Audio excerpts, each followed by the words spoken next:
Hello, so welcome to episode 10 of live.withcode.uk in season 2.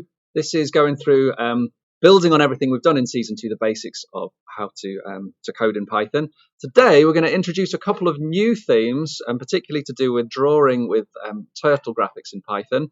But we're also going to look at a little bit of sequence and some iteration. So the code that we'll work through together will ask us, like we did last week, some questions. And we're going to try and make it robust enough to not crash if we don't put the right kind of response in. So normally, if we try and put in something that should be a number, like 10, and then put some text in, and it tries to convert it to a number, it would crash. But last week, we looked at try and except to avoid those runtime errors. So what happens when it works? Well, I want a 5-sided shape of length about 50 that's going to be blue, and it will draw that shape. Or if we go for a 4-sided shape that's a bit bigger and is yellow, oops, if I can spell yellow, it should work. So let's get started and see if we can put this together. It's supposed to be live coding, so you can see the thoughts behind all of the code. First of all, the start of this season, we talked about asking a question, and we'll say, how many sides would you like to draw? It's always helpful, I think, if you tell the user what type of thing to type in. We said right at the start that if you ask a question, it's rude not to listen to the answer. So let's say the number of sides. Remember, your variables, the things that store stuff, can't have any spaces in, so we use underscores instead of spaces. But I would like a numerical answer here, and input always returns text, as in a string. So we have to take that and wrap it up in brackets and pass that data into a function called int to convert it to an integer, a whole number. So let's comment as we go. Let's ask user to describe the shape. We want to say how many sides, and we want to say how long it's going to be. So the length is going to be another input, which has been converted to an integer. How long should each side be? Again, tell the user what type of thing to type in, like a default value, something like that. And then remember that in Edexcel, they really like you to initialize variables before you use them. So even though it's not necessary, it is good practice to declare your variables and say, right, this is going to be an integer, and we'll set it to a default value at the start. This is going to be an integer, and we'll set it to a default value at the start. So let's say global variables. Right, we've got one more variable that we need to ask the user about. I'd like to ask about the color. This time we don't need to convert it to an integer because it's not a number, it's just a string. So an input always returns a string. What color would you like the shape to be? Got an extra space that we don't need there. So we said that this could sometimes crash if we don't put a sensible value in, and we want to avoid that. So this is a runtime error because it happens when the code runs. And to be able to cope with things like this, it's exactly what you do in a lesson. You try your hardest. What do you try your hardest at? Well, trying to convert into a number.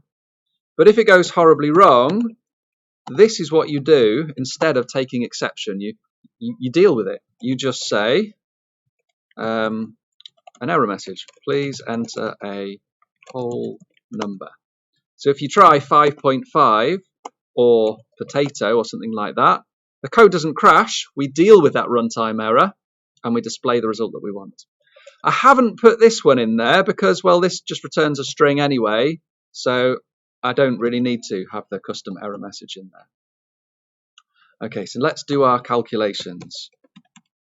Calculate and draw the shape. Okay, inside a circle, you've got 360 degrees to play with. We want to work out the angle to be able to rotate for each of the sides of our shape. So we'll divide those 360 degrees by how many sides we have. As in, if it's a square, we're going to divide 360 by 4 to get 90. But it should work with any shape.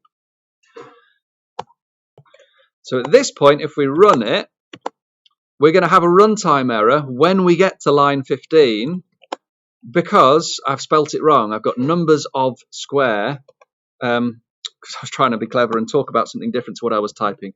It's numbers of sides, I think it is. Is that right? Let's see, 5, 5, yellow. Yeah, way better. Thank you. So how do we actually draw? Well, I want to be able to use a turtle to be able to move forwards. How far shall we move forwards? Well, the length that the user's typed in. And I want to be able to rotate. I don't really mind whether I go left or right. Let's just go for left by the angle that we've calculated. But at this point, it doesn't know what t is because we need to tell Python that t is a little turtle that moves around the screen. So we need to import turtle graphics, and we need to set up a t object for drawing. So t equals, okay, we're going to go inside the turtle module, that's this bit. We'll use the turtle class, don't worry about that terminology, it's beyond GCSE. And we'll store the little turtle as a thing called t. Will it work? It should draw the shape, but it's just tiny and we can't really see it. What would be better if we repeat multiple times? So for a square, I want to do this 4 times, but for a pentagon, 5-sided shape, I want to do it 5 times. So I can't just copy and paste for how many times I need.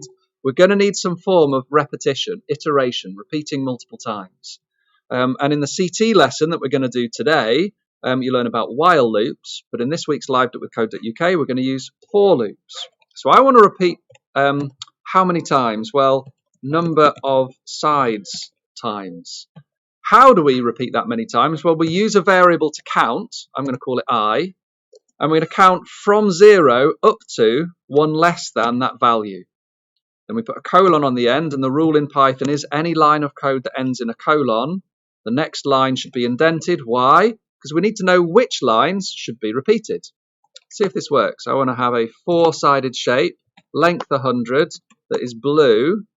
And int is not iterable because I want to say for I in a range of numbers from 0 up to that number. That's better.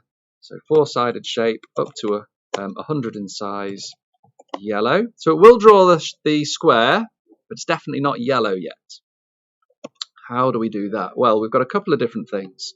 First of all, we'll say our turtle can draw in the colour. Now, be careful here because we've got 2 different spellings of colour.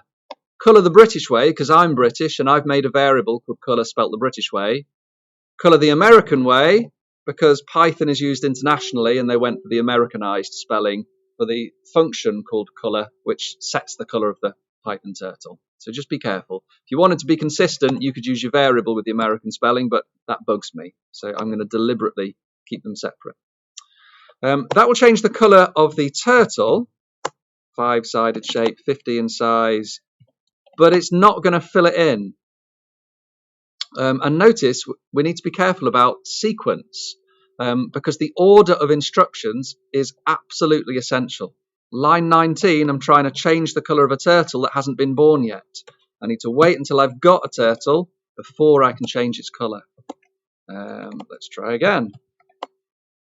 So it is drawing it in yellow. It's quite hard to see, but it didn't fill it in. How do we fill it in? Well, we say, I'd like you to begin filling it in here. Then I draw the shape. And then I can say t.endFill. Now notice the indentation here. If that was indented, I'd try and stop filling it in every time I move round and turn. I only want to stop filling it in after I've drawn the whole shape. Let's try. Let's go for an octagon this time. 50 in length. Let's go for blue. And it will draw it in that colour. And then only when it's finished will it fill it in. I'm not quite sure why it's disappearing off at the end. So there's a couple of challenges to work through here. First of all, a little investigation into syntax. You can try swapping line 27 and line 28 around, and you'll notice it doesn't make that much difference if you change the sequence of some lines. But if you change the sequence of others, where one line relies on another, it is really important to get them in the right order. And then remember that you can find links to all of the resources in the description of this video or on compete.withcode.uk so you can get points as you compete against your classmates. So I hope this has been helpful. I will see you next time.